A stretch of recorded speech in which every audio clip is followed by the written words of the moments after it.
Net 80% lango savybių priklauso nuo montavimo darbų bei montavimo ir sandarinimo medžiagų kokybės. Teisingas sprendimas, kai langus montuoja ta pati įmonė, kurioje jie buvo įsigyti.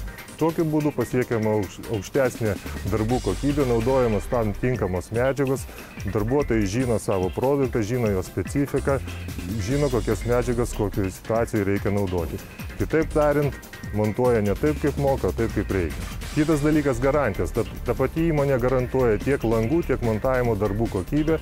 Esant poreikiai, klientas visada žino, kur gali kreiptis. Netinkamai sumontavus langus, einant laikui, gali atsirasti tokių problemų kaip stiklo paketų ir rėmų įtrūkimas, varčių nesandarumas ar blogas lango varstymas. Dažniausiai pasitaikančios montavimo klaidos – tai netinkamas angos paruošimas, montavimo vietų netinkamas parinkimas ir jų skaičiaus nesilaikymas. Teisingas montavimas tiesiogiai įtakoja lango savybės – šilumą, garso izoliaciją, naudojimo patogumą ir ilgaamžiškumą. Šiame objekte montuojami energetiškai efektyvūs langai. Tai yra vokiška sistema, naudojama pasyviam namui. Šis inžinierinis sprendimas suteikia langui mažesnį negu 0,8 šilumos laidumą.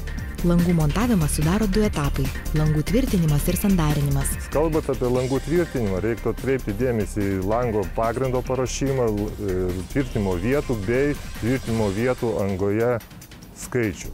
Langai gali būti sandarinimo montavimo putomis bei akmens vata.